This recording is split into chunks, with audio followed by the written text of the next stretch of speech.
You're about to find out how you can make delicious, moist, spongy, gluten-free apple donuts at home. No, they're not exactly like traditional donuts cooked in a giant pool of oil, but they are equally satisfying. They're made with nutritious and flavor-rich ingredients including apples, almond flour, and apple cider. Then they're dipped in a maple white chocolate glaze without any powdered sugar.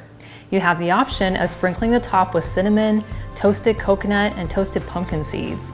But ultimately, you get to make them exactly how you like them.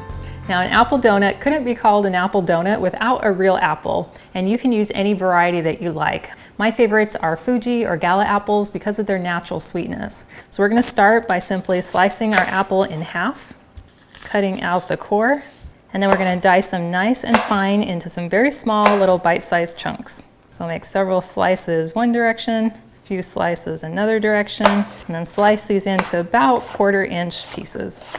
And you do not have to have professional knife skills. Just don't cut your fingers.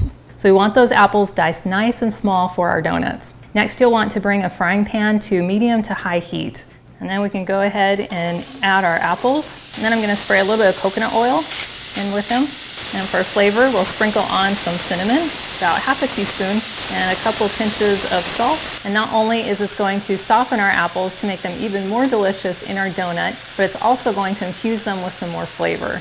We're just going to go ahead and give these a quick stir, and then we'll let them saute and soften for about 3 to 4 minutes. So I've allowed these to cook for about 4 minutes, and I've been stirring in between. And you can tell they're done because they've reduced in size. And then you can go ahead and just sample one. That's yummy. That just tastes nice and soft with really enhanced apple flavor. Those are good.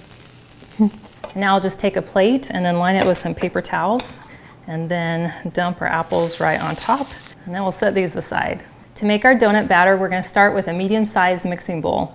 And then we're going to add our wet ingredients, which includes 2 eggs, 3 tablespoons of coconut oil, 3 tablespoons of maple syrup, 3 tablespoons of apple cider, 1 teaspoon of vanilla, 1 teaspoon of apple cider vinegar, and then we'll whisk these until well blended.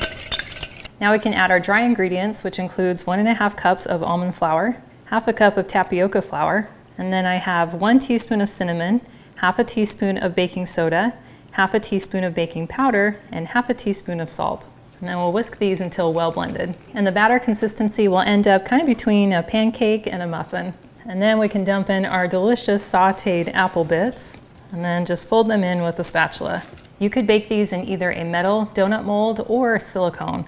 I really like these trays because the center shaft is higher than the rest of the tray, which keeps that donut center nice and open, and then it's really easy to pop them out afterwards. You'll want to start by spraying your molds, and I'm just using coconut oil.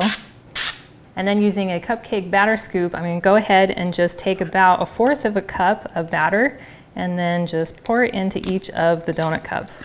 You want your cups to be filled about 3/4 of the way to the top. And then once you have all your batter poured in, if needed, you can go ahead with just a little spoon and help move the batter around so it's nice and even inside each of your cups. I wish you could smell these. The cinnamon and the apple together is just amazing. And that's how easy it is to make your own donuts. So now these are ready to go into a 350-degree oven for about 18 to 20 minutes, or until the sides and the top are just barely starting to brown.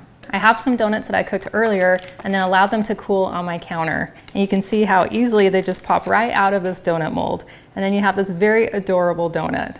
And then we'll set these aside while we prepare our glaze. For your maple extract, you could either use a water-based or an oil-based. If you're using a water-based, then you'll want to put a few drops of your maple extract into your bowl before you put your chocolate in and let them heat up together. I'm going to go ahead and just pour a couple little drops into the lid here, and then pour those right into the bottom of my bowl. And a little bit of maple extract goes a long way. And then I'll dump in 1/2 cup of my white chocolate melting wafers. Now I'm going to put this in the microwave for 20 seconds, take it out, give it a quick stir, and then put it back in for an additional 20 seconds. You don't want to cook it for too long at once because it can overheat, and then it's going to break, and it's become kind of chalky and dense. And then it's really pretty much impossible to save it from there. But if you do it in these smaller increments, you'll be just fine. I ended up microwaving this in 3 20-second intervals, and now it's perfectly creamy and smells so good with that maple extract. And to help thin it out just a little bit so it's extra smooth on our donuts, we're going to go ahead and add in 1 tablespoon of coconut oil. And I'm using this shallow dish so that I can easily dip my donut inside it. So you're going to start with a frying pan on medium heat and then just add about a teaspoon of butter. And then quickly stir that around.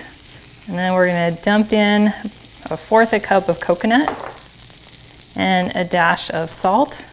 And we'll go ahead and stir that around so it can get coated in that butter. You can see them already starting to turn a golden brown. Well, those look fantastic, so we'll take them off the heat, and then I'm just going to return them to their bowl so that they can cool off. And then we'll use the exact same method to toast the pumpkin seeds. So I'll drop in about a teaspoon of butter, add about 1/4 cup of pumpkin seeds, dash of salt, and then stir the seeds around so they get nicely coated in the butter. And what's really fun about the pumpkin seeds is that they start out this really beautiful green color. We're going to see how they'll quickly start kind of popping, and then they're going to turn a slightly more amber color. Oh, there goes the pop. Wow, you can see the golden color coming through. All right, well, those are done. I think that took about 20-30 seconds. Now I have all my ingredients ready, including my toasted pumpkin seeds as well as my toasted coconut. And then I also have my container of cinnamon with the sprinkle spout open and ready to go. Because once we dip our donut into the chocolate, we want to quickly get our toppings on top before that chocolate has a chance to harden. So we're just going to pick up our donut, and then first you can look if there's any kind of loose crumbs and just quickly kind of tap those off. And then we're just going to turn our donut, which was upside down, which is now right side up. But basically the round side is going to get the chocolate. So we're just going to dip it in about halfway, lift it up, wow, and then set it back onto our parchment paper. And then I'm going to sprinkle it with just a really light dusting of cinnamon, as well as some of our toasted coconut. Oh, that looks so good. As well as a few of our very beautiful and festive pumpkin seeds.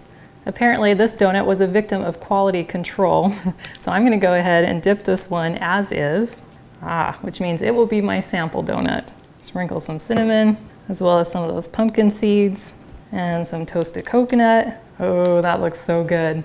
And to help speed up the process for me to sample one of these, I'm going to go ahead and put my sample donut on a plate and then into the freezer for about 2 minutes for that chocolate to set. And a second method for getting chocolate on top of the donut is to just go ahead and take a spoon, and then you're going to just drizzle some over the top of your donut, letting it just kind of drip on both sides, which gives it a really beautiful rustic effect. Now we'll go ahead and sprinkle on some of our cinnamon and a few pumpkin seeds and some coconut.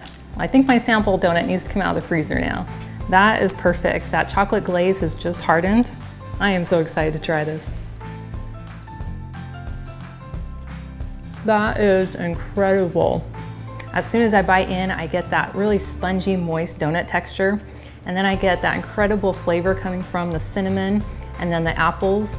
And then I bite into one of the little apple pieces, which is so fresh and delicious. And then that chocolate just adds the perfect amount of sweetness. And then the crunch from the coconut as well as the pumpkin seeds. That tastes absolutely delicious. And it's even more satisfying knowing that I made it in my own kitchen. I love making beautiful, nutritious food that's nutrient dense and gluten-free, and that I know is going to make me feel just as good after I eat it. And there's such a greater depth of flavor from those naturally sweetened apples as well as that maple syrup that you can't normally taste in a donut that's been deep fried in oil and smothered in sugar. Well, thank you so much for hanging out with me today in my kitchen, and I've included a link to the full recipe in the video description below. And it's also on my website, gentletummy.com. And I also invite you to like and subscribe to my channel.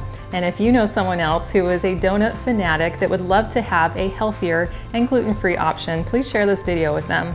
And I cannot wait to have you hang out with me again in my kitchen next time.